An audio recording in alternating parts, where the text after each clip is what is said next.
Star Wars Acolyte has a Wookiee Jedi.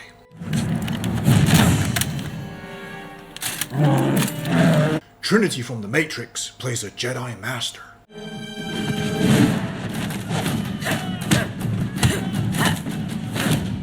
We get to witness a Jedi perform the Barash Vow.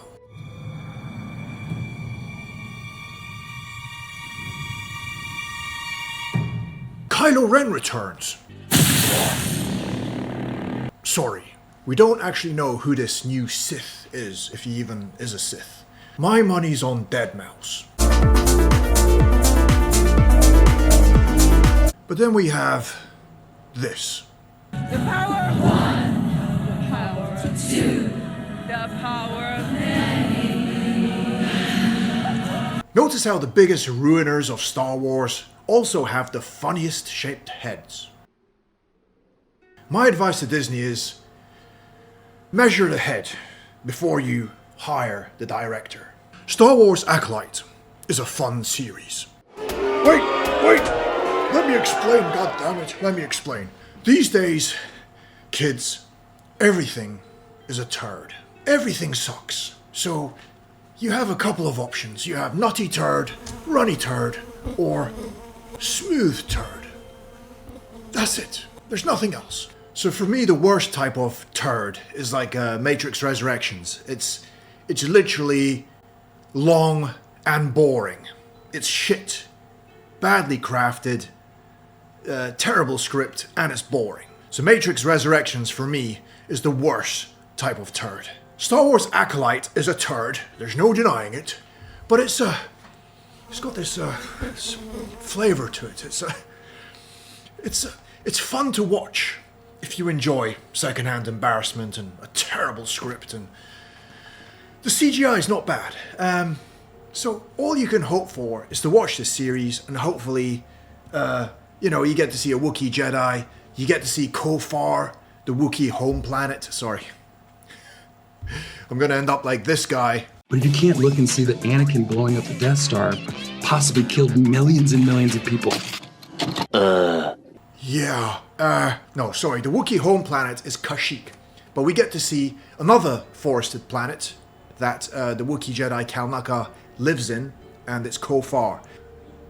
The Acolyte had a promising start.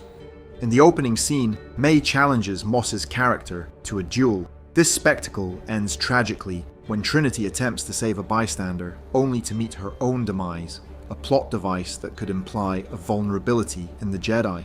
Yeah, I mean, the Jedi seem to have this massive flaw. All you have to do is to attack a bystander, and the Jedi tries to save the bystander. They leave themselves open in the process, and rinse and repeat. Guess that's how easy it is to kill Jedi.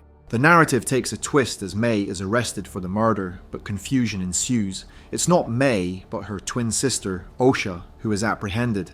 This revelation of twin sisters, with contrasting destinies, adds a layer of complexity to the story. The series attempts to keep the viewer engaged with the introduction of a mysterious Sith Lord at the end of Episode 1, whose compelling design promises more depth to the unfolding drama. Episode 2 continues with May targeting another Jedi, Master Torben, who has been in stasis for a decade, having taken his Barash Vow. The Barash Vow was an oath taken by Jedi who completely refrained from all activities related to the Jedi Order as a form of penitence, disengaging from anything but the Force itself and committing themselves to gain ultimate communion with it. Jedi Master Barash Sylvain originated the practice, and the vow was named after her. May's failed attempt to break his protective Force bubble and subsequent offering of poison, which he accepts, seems contrived and leaves viewers questioning the logic behind their actions. I mean, it's like, why does she try and break the bubble if the plan was to use the poison? Makes no sense, but I guess she's just kind of testing how strong the bubble is. She's maybe curious to see how well it holds up.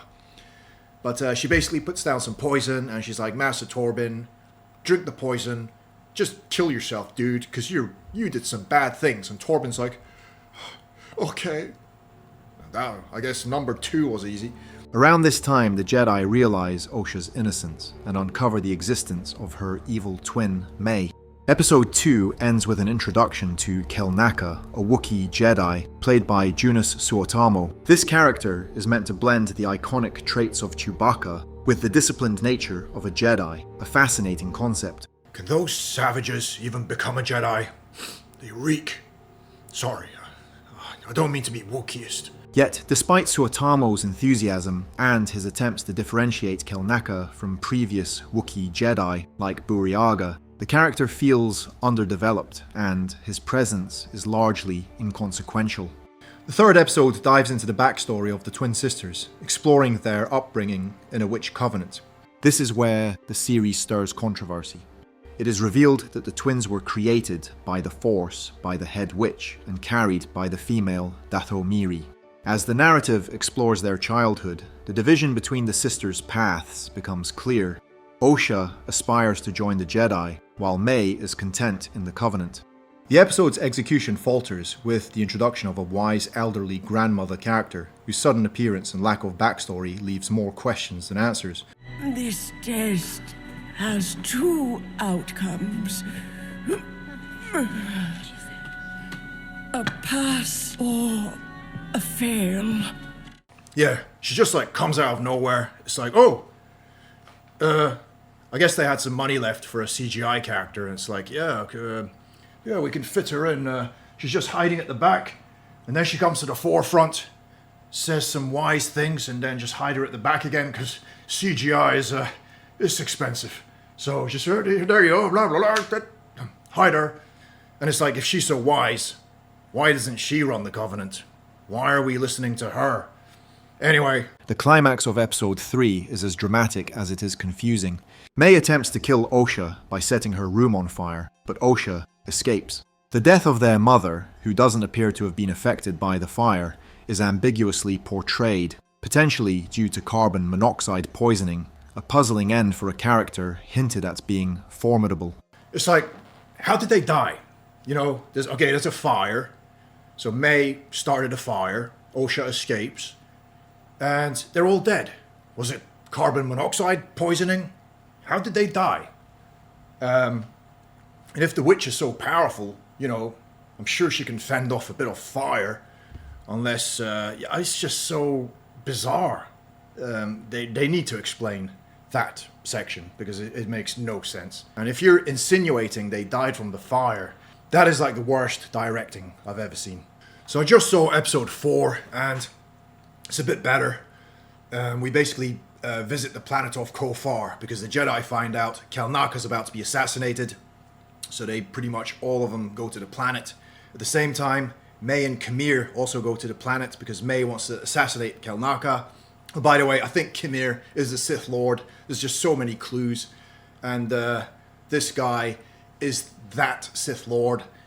I'll bet $50 on it, but who am I going to give it to?